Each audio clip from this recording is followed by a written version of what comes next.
What a pleasure to welcome everyone to this gathering, this hour. Tara Brach, Emiliana, Simon Thomas, myself, Jack Kornfield, all talking about our wonderful training program, mindfulness meditation, teacher certification, but more importantly, talking about the gifts and well-being that can come from mindfulness and compassion and inner attention, not only for ourselves, but how we can manifest and bring this in our lives and to the places that we live. So really glad to see you all joining us. And I think it's going to be an interesting and exciting hour. And maybe we'll ask you at some point for the most difficult questions you have, which always makes things interesting. When I first started to teach mindfulness, which was in the 1970s, it was really exotic. Mindfulness and yoga, even yoga, you sort of had to look at the National Geographic pictures of those guys in India and, you know, weird yoga poses and on the shores of the Ganges. And now, of course, there's a Starbucks, a yoga studio, and mindfulness pretty much everywhere. And part of it for mindfulness is that there have been 10,000 papers and research studies that have been done that show its value, so that it makes it possible to have it then incorporated in schools and clinics and businesses and all these ways that it expanded. And in fact, that's partly why we're doing this training, is there's such a need for teachers and people to go out there and carry this medicine and the beautiful possibilities of transforming the mind and the heart to all the different communities that people are in. And we're really lucky because we've had people from 75 countries, 7,000 people do our training. And we get this wonderful feedback from this woman who's working in a women's clinic in Indonesia about how much the women who come in love trainings in compassion and self-compassion, mindfulness. Or, you know, a person who's in South Africa who's working in the school system said, our kids really, really need this and they love it. Or we have participants and trainees in Ukraine, and they said it's keeping them steady and sane in the midst of it all. And Tara and I have put our hearts into this. This is kind of the culmination of our life work in a way, and probably the coolest thing we've ever done to make this spread, you know, as widely as it has. And I was just talking to the people in the program yesterday in a seminar, because they're all doing their second year practicum. And people were saying, you know, when I started, I wasn't sure. I didn't know what I had to teach. Could I do this? And now I've actually gone out there and started to help people find their own way to be present and kind to themselves, compassionate to others. I love it. And they love me. They want me back. You know, and there's these big smiles. I guess I've learned something. And it transforms people. So before I say anything more, we will have this conversation about both mindfulness and compassion, the research, the science behind it, and how it can change our lives. Why don't we take a couple of minutes just to meditate or to get a little bit quiet? So if you would, you don't even have to, you know, change your posture or get into some weird, you know, new position. You're weird enough as you are without kind of adding to it. But get yourself comfortable and steady. And if you will, let your eyes close, if it's okay for you, just for a couple of minutes. We need this in the middle of these very busy and complicated times and cultural anxiety. And let your eyes and face be soft and loosen the jaw. And let the shoulders relax and arms and hands rest easily. And let the heart be soft to receive this moment with kindness, whatever's here.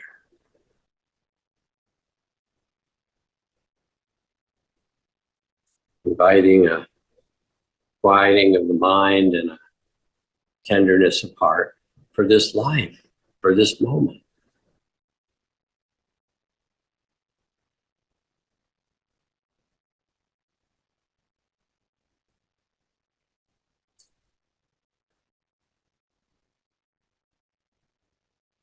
And as the body begins to settle, notice how it breathes itself. You don't have to breathe it, but the earth is breathing you, along with the trees and the earthworms and the polar bears and all that lives. And feel how the earth is breathing you, and relax into this very trustworthy breath that's breathing us all.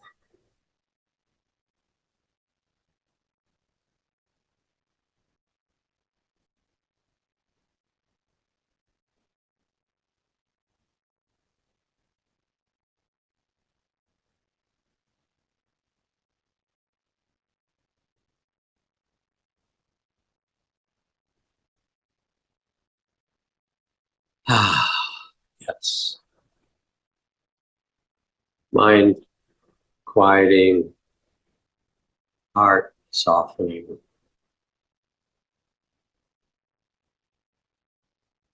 Breath breathing us all together. Finding your steady center in the midst of it all.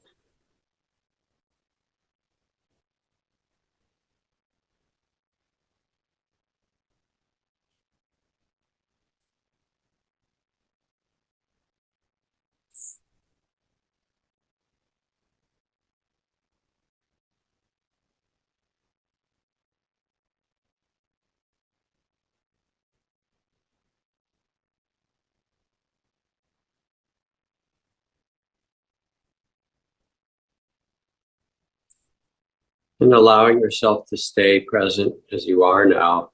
Let your eyes open gently.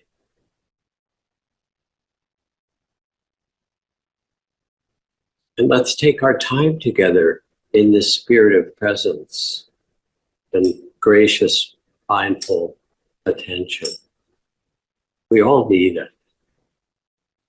So let me ask you a question, Emiliana. They say traditionally that mindfulness is a great gift.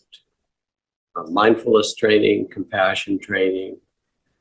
In the tradition, thousands of years, they say this is one of the greatest gifts for us as human beings, to be able to learn mindful presence and compassion.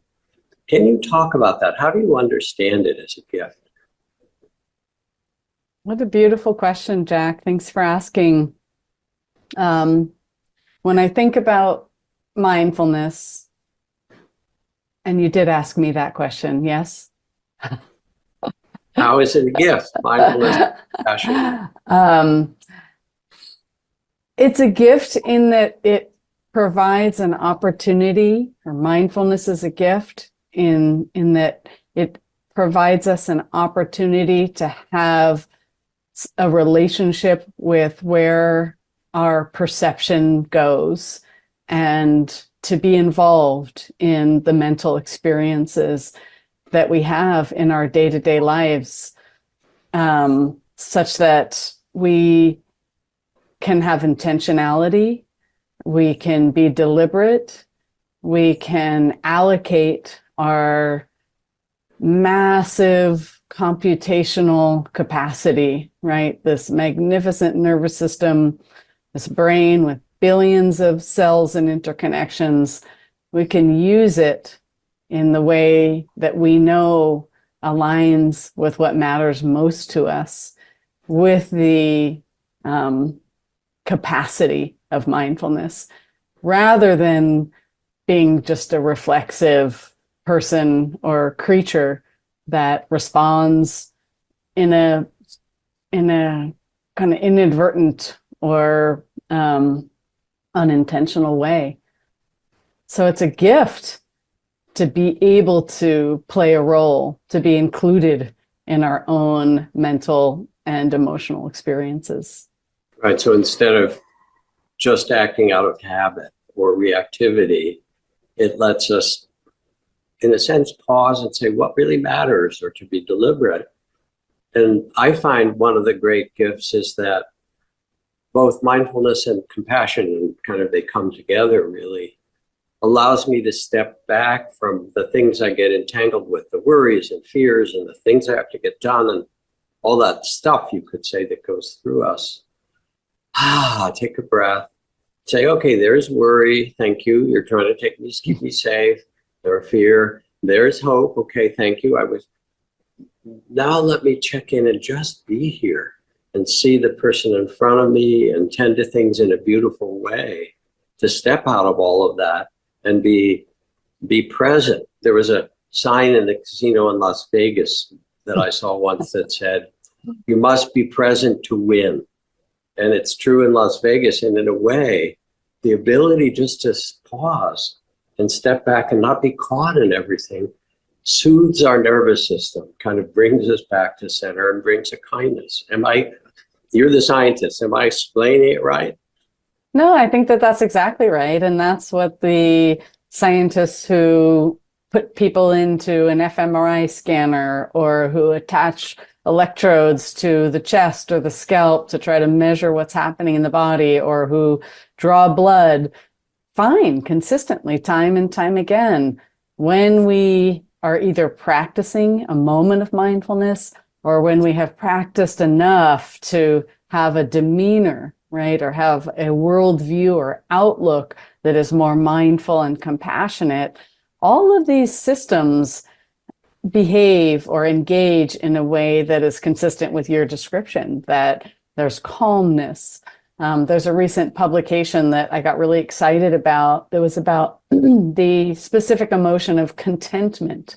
The idea that contentment is an evolved emotional response to a very particular set of circumstances that humans might encounter in a given point in their life. And it feels like there's a deep interrelationship between either a moment of mindfulness through practice, or if you're lucky enough, just grace, or again, this dispositional or trait-like quality of being a mindful person, and your likelihood of experiencing that emotional state of contentment. The researchers defined it as a sense of completeness, right? A sense that everything is complete now. I'm here, the world is around me, I have my community of support, my spiritual inclinations are fulfilled, things are complete. And I think that mindfulness in many regards offers an opportunity to have that experience both mentally, emotionally, and physiologically. Oh, beautiful, beautiful. Wow. Tara. Yeah. Well, first, I just want to acknowledge I've learned so much from you, Emiliana. You know, your work, doing just what you're doing now, kind of showing how what most matters in our life has a grounds in science that can help us to understand it better. And what you're speaking about right now, I think so often that there's so much suffering from feeling like around the corner life is going to be too much, that something's going to go wrong. And it keeps us in that, it keeps our hearts anchored, it keeps us tense. And what you're describing is that if we cultivate this capacity to pause and come into relationship with what's going on, we start trusting that we can handle life. It's like whatever comes up. You know, I think of the Dalai Lama about 20 years ago. He was asked, to give a message to Western students. And he said, to trust the power of your heart and awareness to awaken through whatever comes. So there's something in what you're describing, and we're talking about the gifts that is, it makes it so that we're not defending against the future. We're actually able to live our moments. Mm-hmm. And I'm really curious because we're talking about mindfulness, and as Jack mentioned, it's always interwoven with some dimension of compassion. If you could talk about the relationship, because in this training program, we dive deep into both. Yeah, thank you for that question. I often think about it in a way that I think about the peripheral nervous system, which is the part of our nervous system below the neck that helps us behave, perform actions, have sensations. conduct whatever visceral functions we need to, or, maintain our hormonal balance, our heart rate. And I do that because there are two main branches. There's the sympathetic branch. That's the one that gets us excited, tenses our muscles, the kind of clenching of the teeth, the sense of foreboding or readiness that I think we probably spend more time than we should in. And then there's the parasympathetic nervous system, which is the one that slows our heart rate when we exhale, that calms our body in a way that allows us to perceive what's happening in the moment that we're in, rather than worry about what's coming in the future or ruminate on something that's happened in the past that might still feel important to us. So compassion, in many respects, is like the parasympathetic part of the benefits of mindfulness, in the sense that the parasympathetic system and the sympathetic nervous system, they work reciprocally, and they work together to maintain your everyday state of balance and agility. One of the recent fields of work about emotion also has to do with being able to be dynamic, right? Being able to savor positive experiences and release the unpleasant experiences in a dynamic and agentic way. So compassion becomes more available when we can leverage the tool of mindfulness to be present in the moment that we're in. We can allocate resources or deploy resources towards empathizing, towards imagining a way of understanding another person's behavior or presence that is favorable, as opposed to vigilant or potentially threatening. So I think of mindfulness in many ways as a way to open the door or pave a path for these more parasympathetically driven, compassion, kind of affiliation related processes to come to fruition. So I agree with you. They're like two sides of the same coin. They help each other emerge. Yeah, I know this. It feels so such a revelation to really get that they each have the other contained in it, because I notice for myself that in the moment that I even remember the word kindness, or that I say, just be kind, in some way there's more space for me to see clearly what's happening in the moment. Because, as you say, my sympathetic nervous system has been quieted down some. Are in the moments that I actually see what's going on, it actually brings tenderness. Like if I see somebody hurting, if I'm really mindful, that brings the tenderness of compassion. So I can't really be compassionate if I'm not seeing clearly, and I can't see clearly if there's not that space that opens up and enough calming to be with what's here. So I love the way you're showing the kind of what happens in the body that makes those both possible. And I'm curious about maybe just a dose of neuroscience here in the brain, because I'm thinking right now, Jack talked about how in this teacher training program, people are doing their practicums now. They're beginning to teach others, and they're noticing, people are reporting to them, oh, wow, I was really stressed and I paused and I did the kind of mindful attention and it really shifted. Or, they're getting amazing responses and they're feeling all the gratitude. What's going on in the brain? So in the moments that we're mindful, what's actually happening? So a few things. One, we're engaging the pathways in our brain that help us allocate our attention in a particular way, rather than simply having our attention spotlight go wherever it might spontaneously go, given the habits of mind that we may have developed over the course of our lives, and understandably so.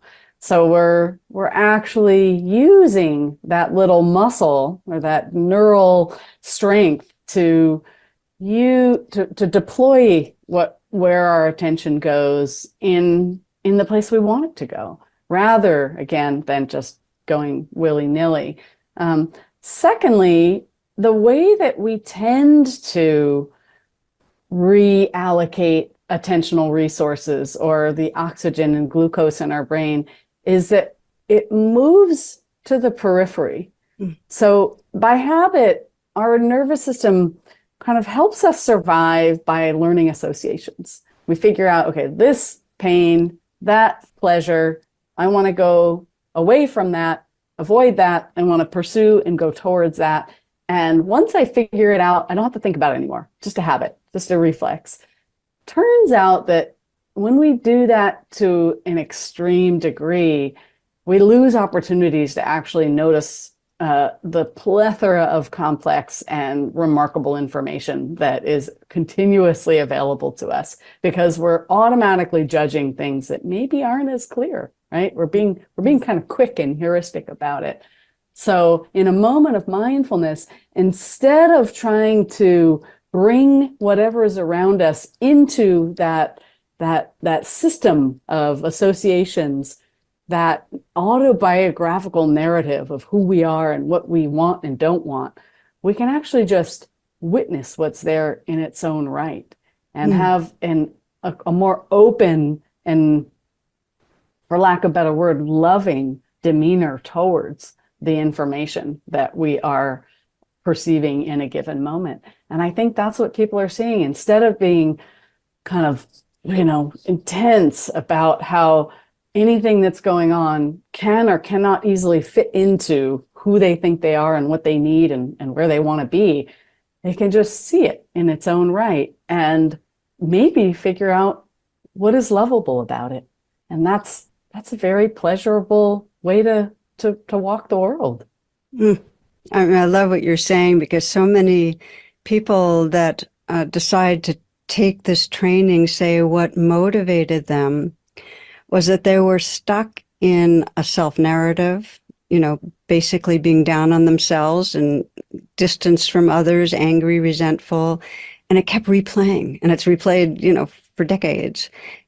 And that mindfulness breaks those habits. It interrupts, just the way you're saying, that instead of doing that quick flash reflex to judge and tighten, you actually get this opportunity to call on a deeper part of yourself and to respond more creatively. So yeah. Thank you for that. It's activation going away from the midline, right? These systems that we know are about self-referential processing and autobiographical content, and towards the, parts of your cortex that are involved in perception, that are involved in processing information and actually seeing and hearing and feeling what's going on in the moment that you're in, rather again than trying to fold it into your identity and your sense of self. Well, let me ask, I want to give Jack a chance to ask some questions. This is a bit of a follow-up on what you just said. We have a lot of people that come to the program that are already mental health professionals, or work, as doctors, nurses, and so on, or educators. And they talk a lot about burnout for themselves and for others. And it's a bit of a kind of empathetic burnout, that seeing people suffer so much. And one of the things they're most seeking is a way to keep their hearts open, but be resilient. Like, how do I get the question all the time, like, how do I keep my heart open, but not get just exhausted and overwhelmed?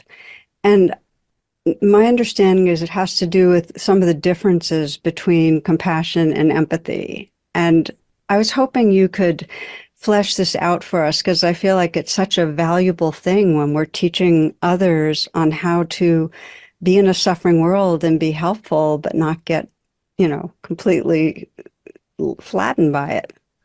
100%. And this was one of my favorite topics.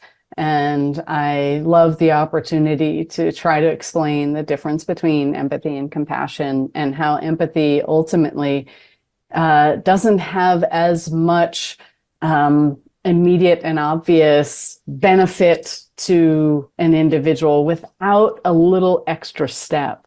So empathy is our capacity to detect and simulate and identify another person's feelings.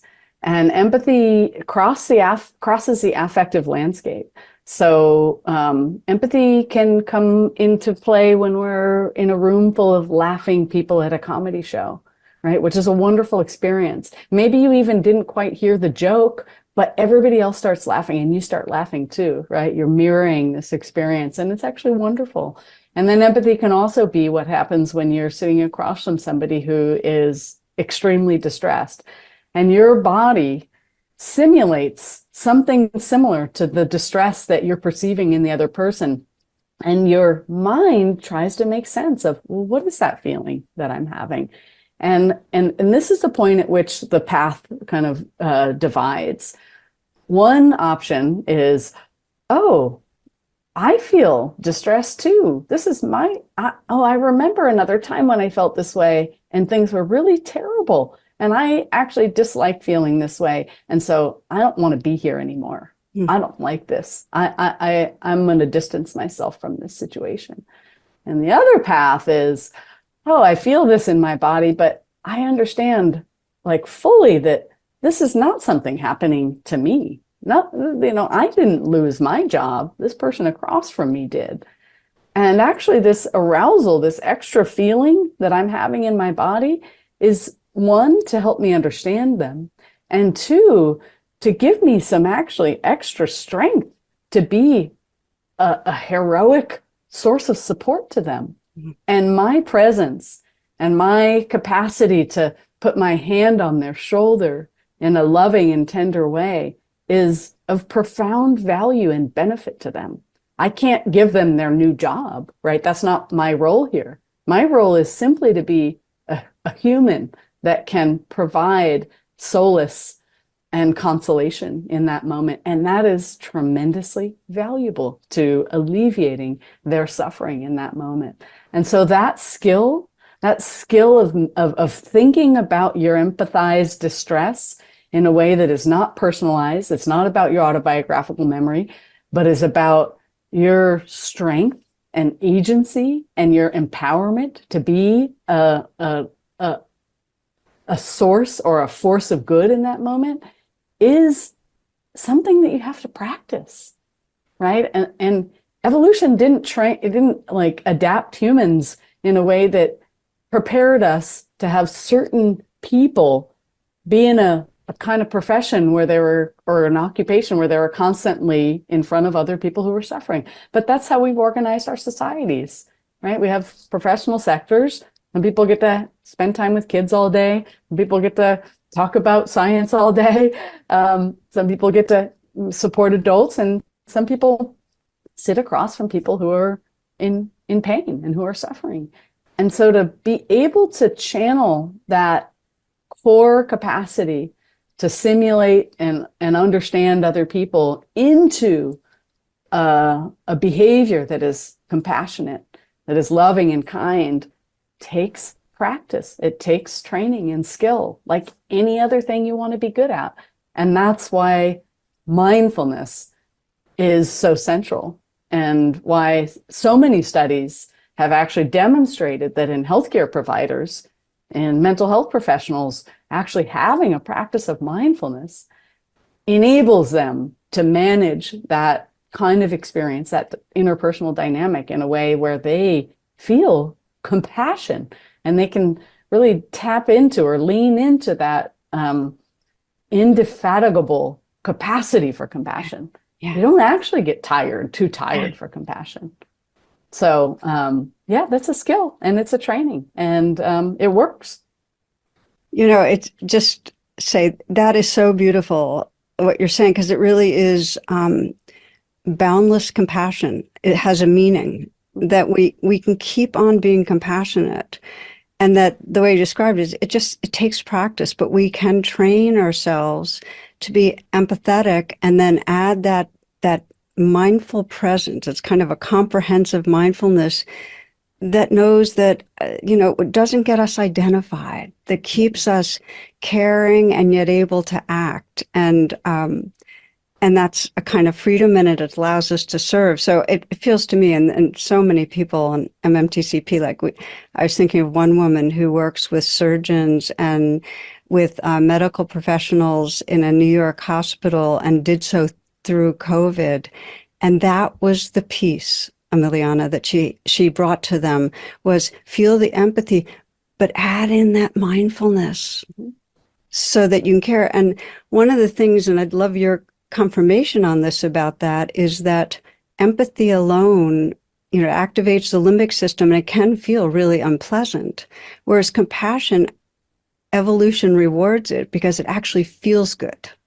That's exactly right. I mean, when we have that sense of agency and empowerment around our capacity to be of support to each other, and when we act on that and we witness the other person's relief or even joy, we're still empathizing, right? And sympathetic joy or empathized relief, or that meaning that you get from, which is what drives people to go into healthcare professions to begin with, right? They want to help people. They want to have that feeling that I am making life better for others. Well, that's the moment when you get to actually feel that and refuel that meaning that you've been acting upon throughout your career as a healthcare professional. So absolutely, like when we can kind of soften that empathic distress and reallocate the resources towards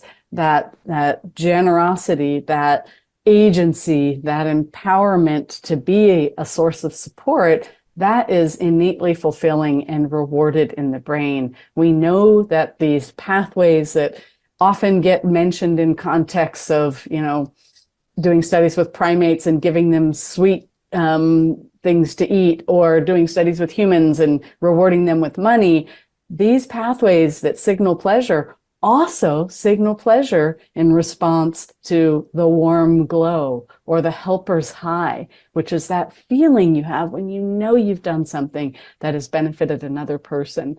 And I think for healthcare providers, the trick is to really honor and acknowledge the value of just being a healer and being a co-present human, because as we all know, sometimes there isn't a solution. There isn't a way to fix the problem.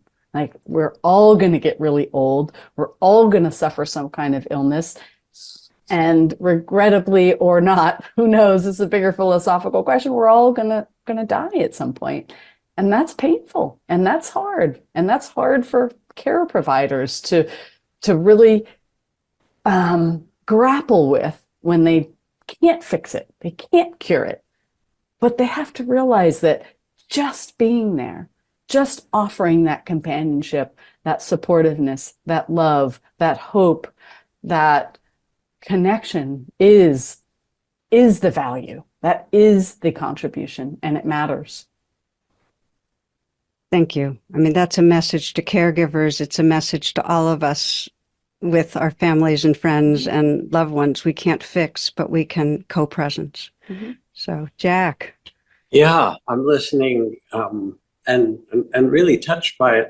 I'm actually going in 1 week to Oslo, Norway, to the Oslo Freedom Forum that brings human rights workers from around the world together. And they all, they're intense and completely passionate activists, many of whom have spent time in prison or been tortured or beaten, and they're working for the rights of women in East Africa, or they're working in the refugee camps of the Rohingya in being pushed out of Burma, or they're working in the Amazon rainforest, and they'll come to me and say, the forest is burning, but I feel it in my body. One woman said, every time there's a big fire, my menstrual period starts the next day. And I looked at her and I said, you don't need to carry it in your body. You need to leave the fire in its place in your heart, holding it. But no one taught them inner practices. And now they're really interested. How do we serve in this world? Well, there are trainings. There are ways to clear the body. There are ways to bring well-being even in the midst of difficulty. And they become tremendously interested because they know how to do the outer and not the inner. Mhm. So I have a follow-up question, and it's kind of fun to ask. We have an expression at our retreats, which are mindfulness retreats or Vipassana, which means seeing clearly retreats. We call it the Vipassana facelift. That is to say, people will come to a retreat for a week or something and quiet and meditate, compassion, loving kindness, mindfulness.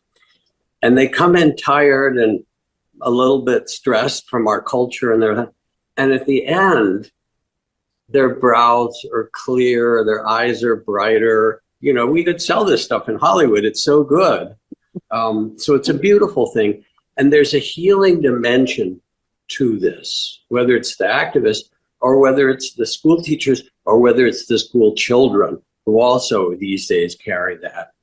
And part of what we do in MMTCP is talk about this healing dimension. There's a healing of the body. John Kabat-Zinn's early research showed that attention and compassion actually increase the speed of healing of the body. There's a lot of healing of the heart. People come with trauma as well. And we include mindful self-compassion. How do you work with this trauma? You know, vets, frontline workers and things like that, teachers, business where there's stress. Here are the tools that help you hold it wisely. So that's all great. My question, you talk about practice and you think about healing. It's one thing to go on a retreat, you know, and feel better, but then you go back and, you know, you have your troubles. What about regular practice? What has science showed us? Because it's hard to do a little bit. You said we need to practice it. What have we learned about the healing and the possibilities when people actually are supported, support one another in having a regular practice? That's different than doing it in, you know, I'm going to meditate or go to a retreat, but actually incorporating your life. What does science tell us about this? I mean, the short answer, Jack, is that it's like any other skill. If you want to learn how to play a song on the guitar, you could go to a 3-hour webinar and you could learn the finger movements. And then if you never did any practice, you would have a hard time if someone asked you, hey, show me that song you learned, right? You wouldn't be able to do it. And the same holds for a mindfulness practice. It's a skill. And research that looks at enduring mindfulness training programs, that looks at the difference between people who participated in an 8-week training versus people who are in some kind of control practice, sometimes they don't find a difference between the two groups, right? But they have to look at the data more carefully. And what they do find consistently across the board is that within the group that did the 8-week practice, the people who practiced more regularly and spent more time or dedicated more time to practicing, they're the ones that show the reduction in salivary cortisol, right? They're the ones that show the improvement in response to a vaccine, right? There are these clear biological markers of reduced stress, of greater health, of what I've heard called robustness, right? Of physical robustness that show up with repetition, with practice over time, that don't necessarily bear out when people try something once or learn or hear about it once. Now, that said, research also has to sort of decide, like, well, how are we going to study mindfulness? Are we going to study it by just trying to get people into a state right here, right now, right? And then we're going to look at how their brain or their body looks when they're in that mindful state compared to people who are in a non-mindful state. They're just resting in a passive way. That there are still lots of studies that use that methodology and will report differences in how the brain responds to stimuli or to perceptual information in those two specific moments. That is interesting, but it's not something that you necessarily feel confidence will persist or might emerge if you brought those same two people into a lab a year and a half later. So yeah, there's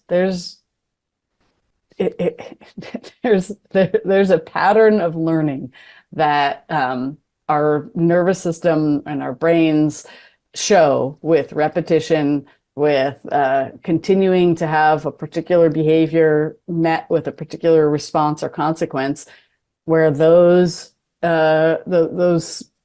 entities get more strongly connected and they become habit. They become the way that you see and act in the world. And mindfulness is that also. We have to practice for it to really have its long-term benefits. So let me follow up with this, because it's very clear. I mean, we know it even intuitively that for something to really be alive for us, we have to practice it. Mm-hmm. The other thing that is really important in this kind of practice, and we see it in MMTCP training, we have these mentor groups, and you have a mentor that you meet with, 25 times during the course of the training, and you have peer groups that share what they're learning and help each other and so forth. And there's a tremendous support system in the training, and afterward, actually, people get really connected. We need each other. It's actually very hard to do it alone. And in a way, we're not supposed to. Evolutionarily, we're part of families and communities. And that kind of support for one another, people end the program, they say, this is one of the most connected things in my life. I love my mentoring group. I love the people.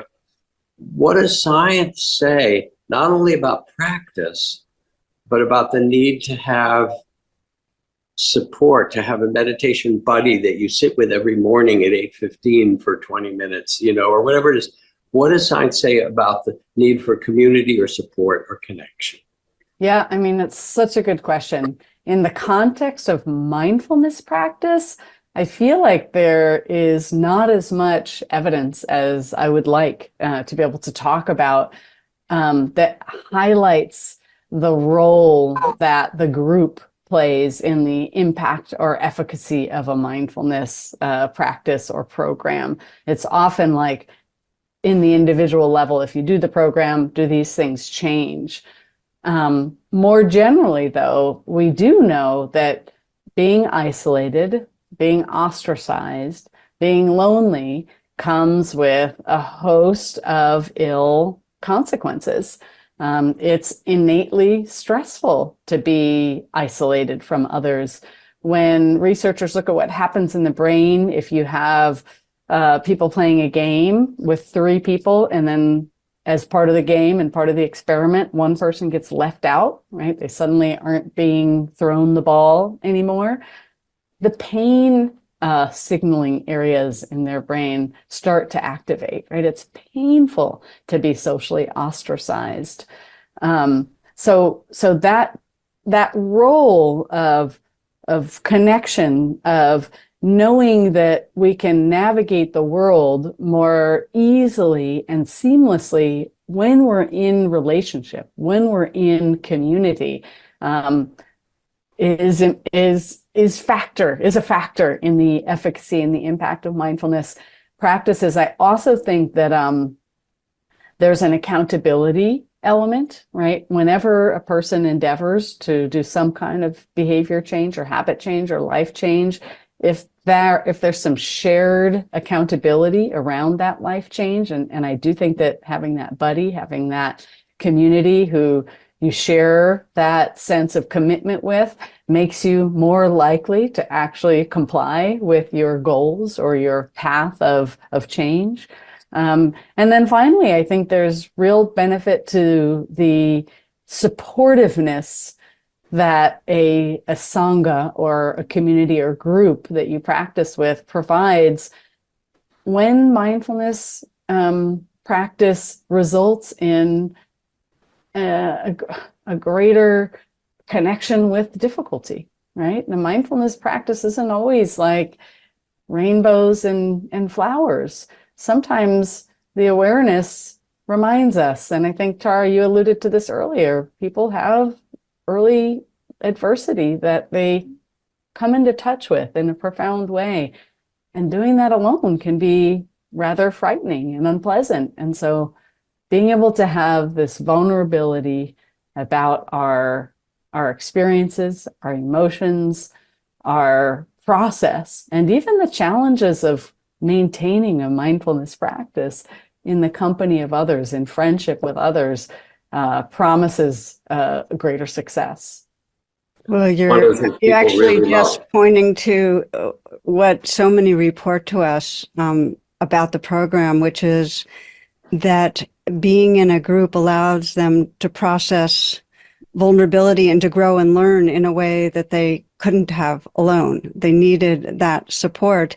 And I just kind of want to invite you to say a little more about something related, because most people feel that they practice mindfulness and compassion and their relationships change. And people tell us this was life changing.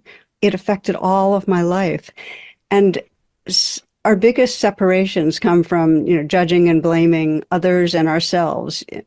And so there's something in the training of mindfulness and compassion that helps us to bridge those kind of divides, to help us step out of the habit of judgment and blame, to be more accepting. And I'm just wondering if you could speak to the research or studies on that, because people find more intimacy from these practices. Yeah. So remember earlier we talked about the shift in moments where you're not particularly dedicated to a task or an activity. We call the way that the brain kind of hums along the default mode, right? When you're just being you in whatever context you're in, your brain's still kind of just percolating, right? It's responding, it's choosing what to notice and how to direct your attention. With mindfulness practice, that default mode of practicing or of activation in the brain shifts, right? It goes from the midline, from this self-referential, from this autobiographical orientation to what's happening in my body right now, what's happening around me, and who's out there, and what's happening with them. And with that shift comes a greater capacity to imagine a favorable story about another person. So maybe you've got a situation where somehow a person rubs you the wrong way and you feel like, ugh, you have that sense of dislike or distaste or aversion. But with mindfulness practice, and in particular with deepening of relationships and sense of common humanity with others, and the shifting away from self-referential kind of processing, there's just a greater capacity to have a creative interpretation of why another person is who they are and what they're doing, right? Instead of, oh, that person is bad, I don't like them because they're a bad person and they're unlike me. Is there a alternative, again, using our temporal parietal junction, our frontal striatal networks, to think, oh, maybe that person is that way because they had a difficult morning. Maybe they got a parking ticket or driving, had an altercation on their own drive on their way to where we are right now. And that's where they're coming from. And I can relate to that. And they're like me. So that sense of common humanity and self-other overlap tends to improve with mindfulness. And when researchers compare really experienced mindfulness practitioners to people who have are more new to the practice and look at how their nervous systems respond to emotional communication from others, the really experienced mindfulness practitioners, they are showing a more robust sort of signal or a representation or response to the other person's emotion, to what they're conveying. And so we get more sensitive. We get more attuned and aware of each other through mindfulness practice. And I think a lot of it has to do with this sort of shift away from me, myself, and mine, and towards what's happening, who's out there, and how do I feel, and how can I understand it better? This is helpful because I'm thinking about, I've talked to a lot of the candidates, the people that are applying this time, and many people are feeling into the world and the particular moment we're in, that sense of, okay, there's an existential crisis and that it's not going to be solved by politics or whatever. We really have to raise consciousness. We really have to open hearts. And what you're talking about is how that happens on an individual level, that when we're, instead of being locked in our habitual, what I call bad othering, we actually open our heart and mind and we can see actually where the vulnerability is, where the person might be themselves hurting. I'm wondering if you have research or studies in process that extend this to our world on how cultivating mindfulness and compassion can help us bridge divides with people we don't know, that we might be labeling, bad or the enemy because of their politics or religion or race. Yeah, I mean, so the Greater Good Science Center is really interested in bridging divides and understanding how we can engage in our own lives and our relationships in ways that enables that shared understanding, that sense of commonality. One of the things that we know is really beneficial is identifying common values and goals. Like if you're sitting across from somebody, it's really easy to imagine what's different about them, how you disagree, why you might dislike each other. But usually with enough questioning and with enough observation, there's a core basic ideal that is shared. And connecting with that is a way to really be more able to empathize, understand, and relate to each other. When we believe that another is really different from us in our understanding, our empathic response in the brain is not as strong, right? We're just not, we kind of tune out to what it is that they're going through. When we perceive that sense of shared humanity, either through an exercise like I just described, sort of identifying, tuning into a common or shared value. There are other ways to do this, spending time out in nature in a way that evokes the experience of awe, right? My dear friend and colleague just wrote a book about the science of awe and how those experiences of being in the presence of something that transcends your ordinary way of thinking about your life and the world around you infuses you with this sense of shared humanity and awakens the innate urge to be generous and supportive of others and to connect with others in benevolent ways. So those are two methods of connecting and really kind of tuning into a person's common humanity with ourselves that can aid or that can support efforts to cross the divide when you have ideological disagreement.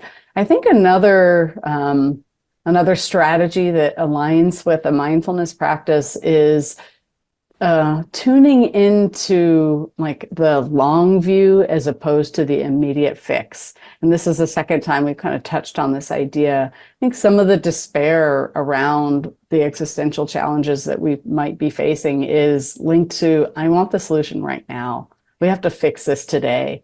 I need to be able to be the person who makes this go away right now.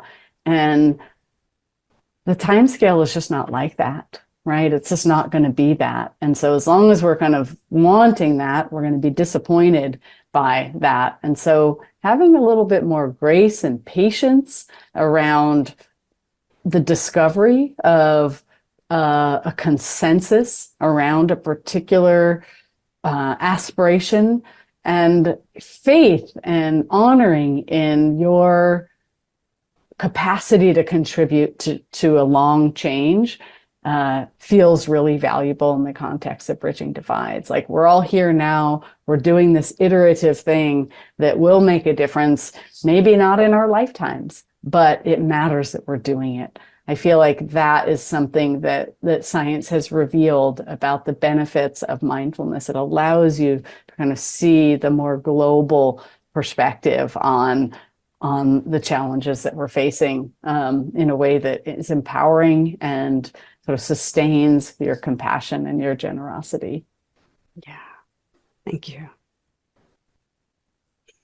You know, because we're getting toward the end of our time together, when people think about doing the training to be a teacher of mindfulness and compassion, there's often a lot of self-doubt. Who am I to do this? Am I ready? I don't have a deep enough understanding or practice myself and so forth. One of the beautiful things that happens is that doing the training becomes your practice and it changes you. And people say it, oh, I got changed by this. And then the next beautiful thing is by teaching others and showing them, whether it's in your school or your community or business or whatever, that changes you even more because you're empowering them and you feel empowered. There's part of what the training is how to empower people to be present in their life with an open heart. And as you teach that to others, it happens in you. And it's this beautiful kind of synergy of empowerment that I watch in people. It's one of my favorite things in my life is to watch people kind of mature and rise and flower as they actually both practice and train, and then as they offer it to someone else. Tara, what do you think? We're getting at the end here.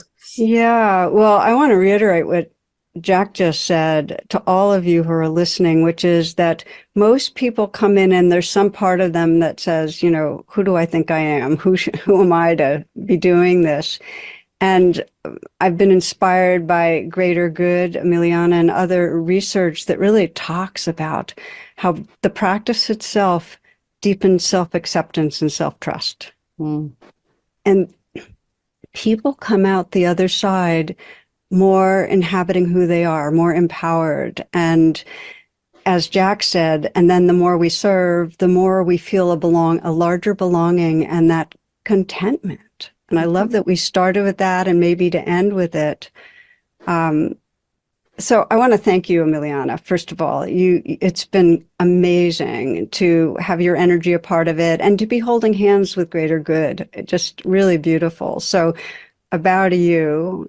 And of course, my beloved colleague, friend, Jack, and to each of you listening. I mean, I'm sure you're kind of weighing out what fits your life, and that is perfect and good. And just to know that these practices radically awaken us in our relationships with ourselves and with each other and at work or school and our community.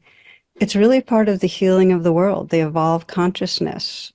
So if you feel like what you've learned today inspires you, that you want to deepen your practice and have your training as part of deepening your practice, you can serve others. Come check out the program. You can learn more online. It's a 2-year program. It's at mmtcp.soundstrue.com. And it doesn't matter whether you're wanting to deepen your own spiritual awareness or serve your own family, you're at schools, healthcare, your employees. It doesn't matter what the particular goal is. This certification will offer you what you need to be part of the healing in the world. So find out more, ask us questions. We would love to have you with us. So blessings. Thank you, each of you, for being here, and to all who are listening. I'm so grateful to have been included. Thank you. What a delightful and uplifting conversation. And I feel inspired towards the promise of change in the world as a result of this training program. So thank you. Thank you. Thank you, Emiliana, so much.